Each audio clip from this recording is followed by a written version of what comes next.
صبح کے 4 بجے ایگل نیسٹ میں اندھیرا تھا۔ میں بالکونی میں بیٹھا تھا۔ میرے سامنے پہاڑ اندھیرے کی چادر اوڑھ کر لیٹے تھے۔ آسمان پر گہرا سکوت تھا۔ وادی میں چیری، سیب، خوبانی اور انجیر کے درختوں کے نیچے دریا بہہ رہا تھا۔ فضا میں خنکی تھی اور اس خنکی میں گرمیوں کی مٹھاس تھی۔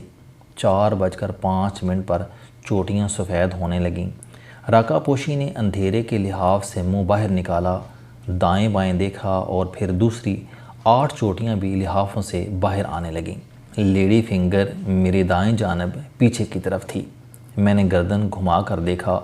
لیڈی فنگر کا سفید کلس بھی اندھیرے کا طلسم توڑ کر باہر آ چکا تھا۔ اس کے ہمسائے میں برف کا سفید گنبد تھا۔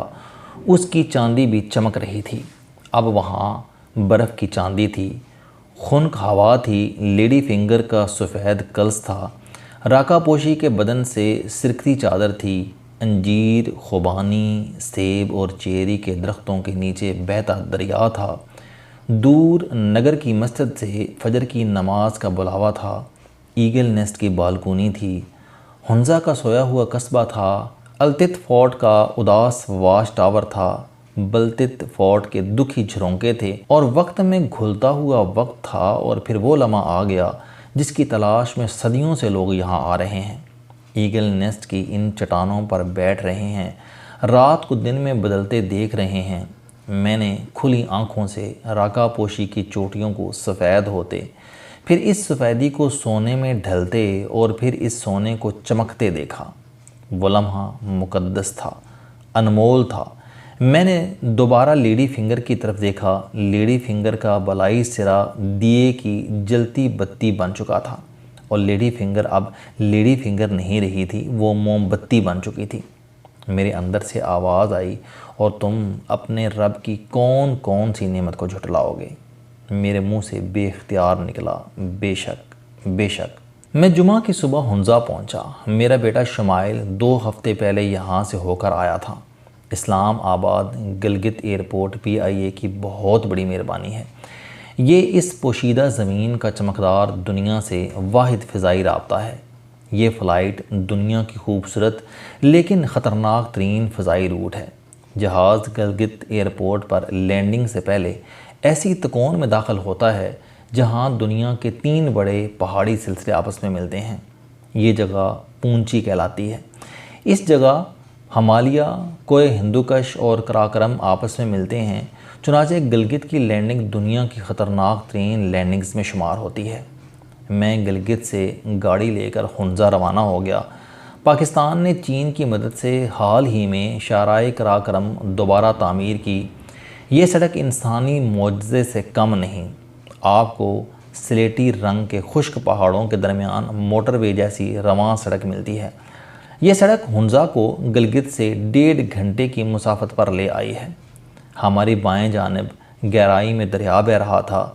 دریا کے اوپر اترائیوں پر کھیت اور باغ تھے، اور ان کے اوپر سلیٹی رنگ کے خشک پہاڑ تھے، اور ان کے درمیان ماضی کی شاہراہ ریشم اور آج کی کراکرم ہائی وے بہہ رہی تھی۔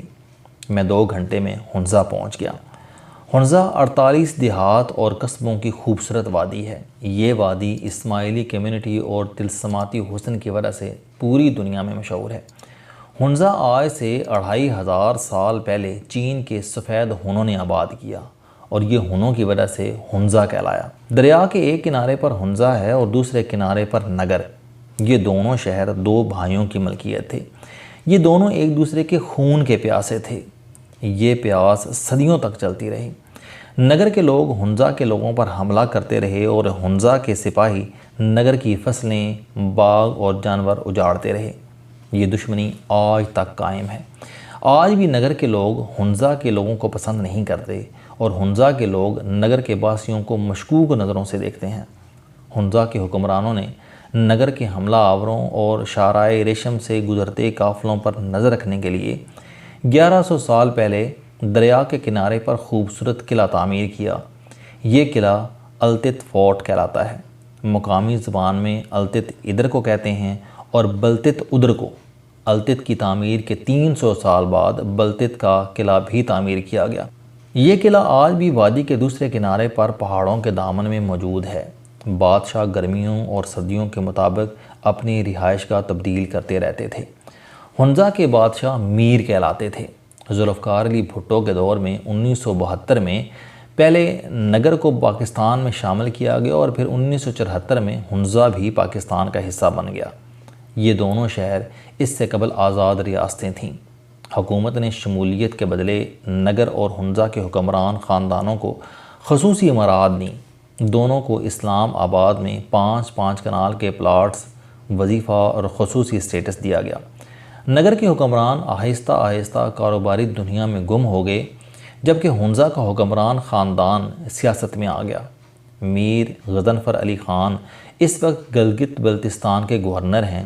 ان کے صاحبزادے سلیم خان والد کی خالی نشست پر صوبائی اسمبلی کا الیکشن لڑ رہے ہیں۔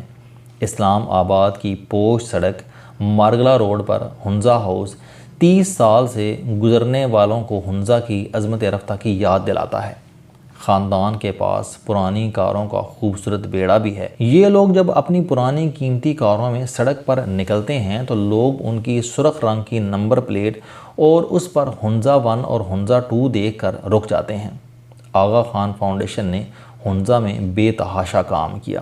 فاؤنڈیشن نے پورا التت گاؤں دوبارہ بنا دیا۔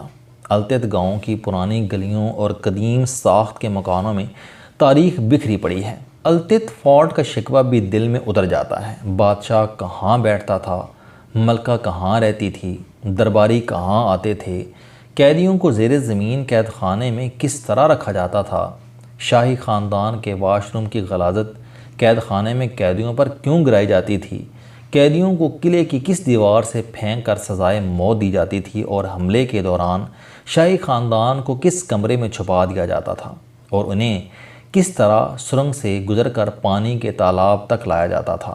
یہ ساری کہانیاں ہوش ربا ہیں۔ التت گاؤں کے درمیان تالاب ہے۔ یہ تالاب گلیشیئر کے ٹھنڈے پانی سے لبالب بھرا تھا۔ گاؤں کے نوجوان اور بچے تالاب میں نہا رہے تھے۔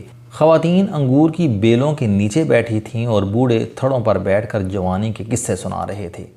قلعے کے ساتھ چھوٹا سا گھریلو ریسٹوران تھا۔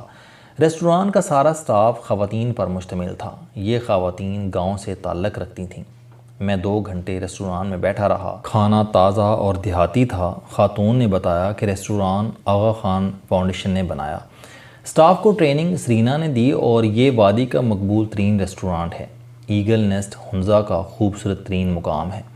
یہ لیڈی فنگر کے سائے میں انتہائی بلندی پر واقع ہے۔ یہ جگہ ریٹائرڈ فوجی جوان علی مدد کے پردادا کی تھی۔ علی مدد نے 1990 کی دہائی میں اس جگہ ایک کمرہ بنایا اور اس پر ایگل نیسٹ لکھ دیا۔ اس کمرے نے پوری چوٹی کو ایگل نیسٹ کا نام دے دیا۔ یہ ہوٹل اب 41 کمروں کا خوبصورت ریزارٹ بن چکا ہے۔ یہ وادی کی پرائم لوکیشن ہے۔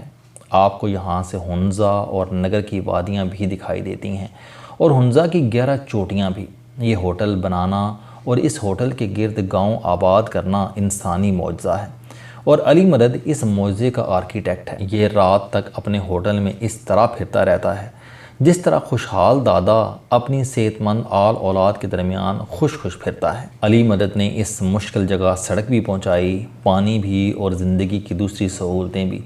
یہ کوششیں بارآور ثابت ہوئیں اور یہ ہوٹل اب ہنزا کا آئیکن بن چکا ہے۔ دنیا کے خواہ کسی بھی کونے سے کوئی مسافر آئے وہ ایگل نیسٹ ضرور پہنچتا ہے۔ ہوٹل میں کمرہ خوش نصیبی سے ملتا ہے۔ آپ یہاں سے لیڈی فنگر اور راکا پوشی کے سارے رنگ دیکھ سکتے ہیں۔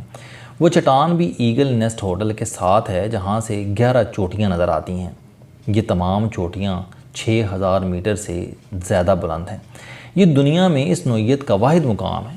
آپ 10 منٹ کی کوشش کے بعد دنیا کی اس چھت پر پہنچ جاتے ہیں جہاں سے آپ دائرے میں گھوم کر 11 برفانی چوٹیاں دیکھ سکتے ہیں۔ یہ مقام طلوع آفتاب اور غروب آفتاب کے وقت سیاحوں کی عبادت گاہ بن جاتا ہے۔ لوگ صبح کے وقت یہاں سے سورج کو 11 چوٹیوں پر دستک دیتے دیکھتے ہیں۔ آنکھوں کے سامنے برف پوش چوٹیاں اندھیرے کا نقاب الٹ کر سامنے آتی ہیں، پھر ان کے رخساروں پر سورج کا سنہرا پن اترتا ہے، پھر یہ سنہرا پن چمکنے لگتا ہے اور پھر پوری وادی میں نیا دن طلوع ہو جاتا ہے۔ یہ جگہ غروب آفتاب کے وقت ایک بار پھر مقدس ہو جاتی ہے۔ آپ اگر یہاں کھڑے ہوں تو سورج آپ کی نظروں کے سامنے اپنی کرنیں سمیٹے گا اور سونے کے لیے راکا پوشی کے برفیلے غاروں میں گم ہو جائے گا۔ صبح اور شام ایگل نیسٹ کے 2 خوبصورت انمول وقت ہیں۔